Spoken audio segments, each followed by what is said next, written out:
반갑습니다. 구독자분들과 함께 성장하는 유튜브 밀리터리 채널 생활탐구입니다.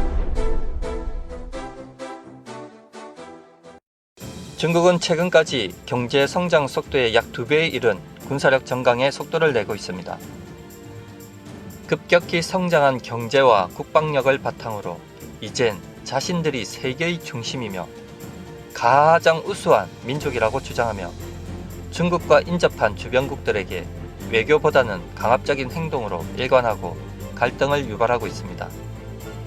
이런 결과로 중국의 주변국들은 미국과 동맹을 맺고 중국 스스로 미국의 대중국 포위 정책에 말려든 꼴이 되었습니다.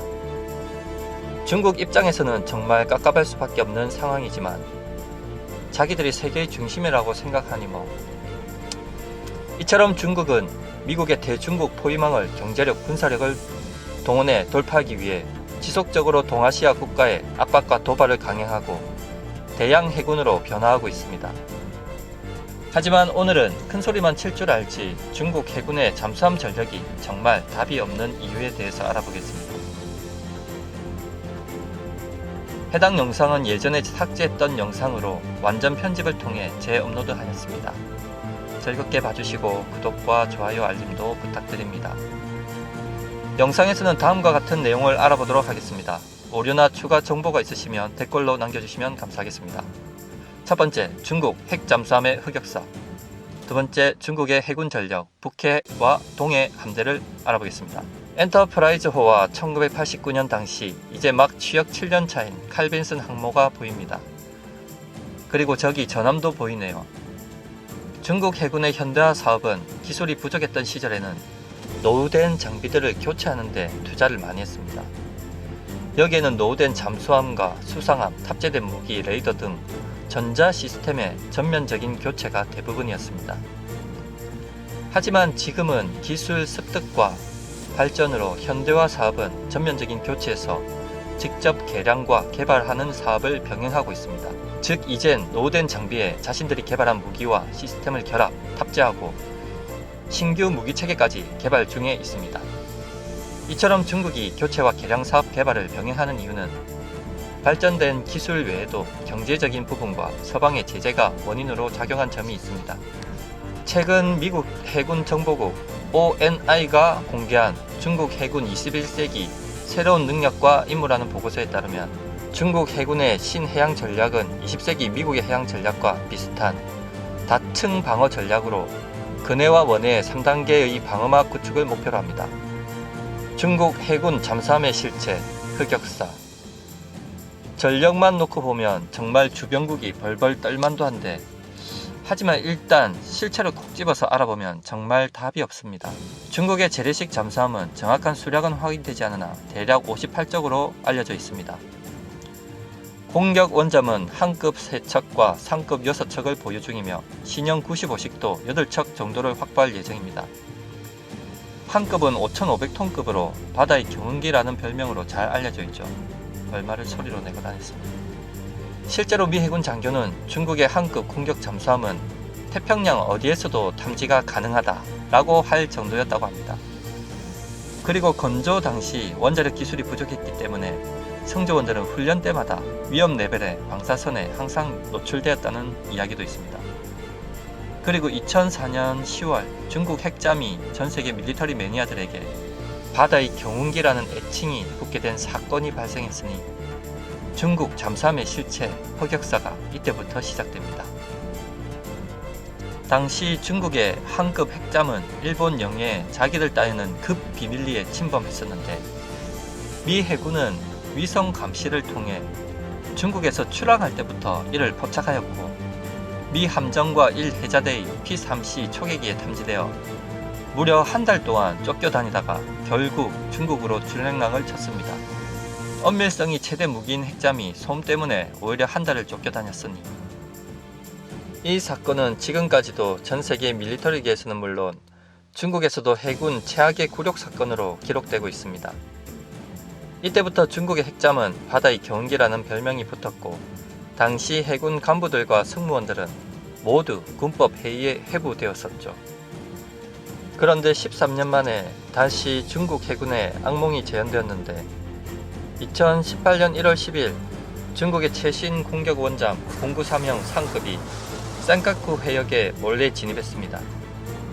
한급 핵잠보다 성능이 훨씬 뛰어나고 소음도 대폭 감소되었다고 자랑하던 공구삼형임에도 불구하고 이번에는 일본 해자대에 탐지가 되어 이틀 동안 쫓겨다니다가 결국엔 공해로 떠올랐고 항복의 뜻이죠. 이 사건으로 중국 내 군 전문가들은 중국의 잠수함은 여전히 발전이 없다, 중국 해군의 수치다 라고 하면서 이를 갈았다는 후문이 있습니다. 잠수함이 적국의 대잠 전력에 의해 수면 위로 부상하는 것은 실전에서는 잠수함이 격침되었음을 의미합니다. 중국 해군의 기술력은 분명 성장했습니다. 하지만 미 해군과 일 해자대에 이미 발각된 만큼 중국 잠수함이 지닌 음향 정보는 노출되었고 향후 중국의 최신 공격 원잠이나 전략 원잠도 마찬가지로 작전에서 많은 부분 제약을 받을 수밖에 없습니다. 아무리 자기들이 최고라고 떠들어봐야 다 들통난 것이나 마찬가지죠. 두 번째로 중국 해군의 전력, 북해 함대와 동해 함대입니다. 미중 충돌 시 한국과 일본, 미 제7함대와 만나게 될 중국의 북해 함대와 동해 함대의 전력을 살펴보겠습니다. 한반도의 서남해에서 남북 또는 미중의 충돌 발생 시 중국에서 볼 때 이 지역의 관할권은 북해 함대입니다. 지역 충돌 발생 시 특정 관할 세력을 평가하는 건 모순이 있지만 가장 먼저 투입될 중국 해군 전력은 북해 함대가 분명합니다. 중국의 북해 함대, 중국 최강의 함대, 관할 지역 한국 서해와 바레만, 사령부 칭타오, 전력 항공모함 한 척, 구축함 05D 1척, 052D 3척, 052, 052C 4척, 051C 2척, 호위함 초계함 기타 054A 7척, 053H3 4척, 초계함 9척, LST 2척, 상륙함 6척, 미사일 고속정 18척, 핵잠 4척, 재래식 잠수함 16척. 중국의 동해 함대, 해군 예산이 집중되었고 한국 해군 1함대와 배치되며 관할 지역은 북해 함대 관할 아래에서 대만 동주 북해까지입니다. 사령부는 닝보입니다. 구축함 052D 1척, 052C 4척, 서브레메니급 구축함 4척, 051 1척, 호위함 초계함 054A 11척, 054E 2척, 053H3 6척, 초계함 7척, 재래식 잠수함 18척. 북해 함대는 051D, 052, 051 등 최신 방공 구축함과 준 이리스 방공 구축함 등 전력이 막강합니다. 13,000톤급 050은 중국의 차세대 수상 전투함으로 중국의 사면 고정 위상 배열 레이더를 탑재한 함선이며 전장 180m의 거함으로 실상은 구축함이 아니라 순양함으로 분류하는 것이 맞습니다. 중국의 050 함선 건조 속도가 얼마나 빠르냐 하면 1, 2번함이 2017년과 2018년에 진수된 후 2개월 후 바로 대련 조선소에서 3, 4번함을 진수시켰었죠. 중국은 050을 총 20척 정도를 건조할 예정이 있습니다. 와. 그리고 무장은 HPJ-38 130mm 함포 1문, 중국판 골키퍼 CIWS 1문, 중국판 림 116 램 인 FL3000N 2문, 25mm 기관포 2문, 대한미사일 발사대 총 112세례 VLS를 탑재합니다. 미국의 알레이 버커급과 데스칼 합정은 중국이 항모 전단 구성을 위해 계속 찍어내고 있는 7,400톤급 중국판 이지스함인 쿤밍급입니다. YJ-18 함대함 미사일은 미 해군도 요격을 장담할 수 없을 정도인데 990km의 속도로 비행 중 목표물 40km에서 마 3.7로 비행하며 사거리가 540km로 미 해군의 하푼에 비해 더 멀리서 더 빠르게 타격이 가능합니다. 그리고 A사 레이더를 탑재하고 64셀의 VLS에는 중국은 총 30척을 건조할 계획이라고 합니다. 시청해주셔서 감사합니다. 구독과 좋아요 알림은 기쁨입니다.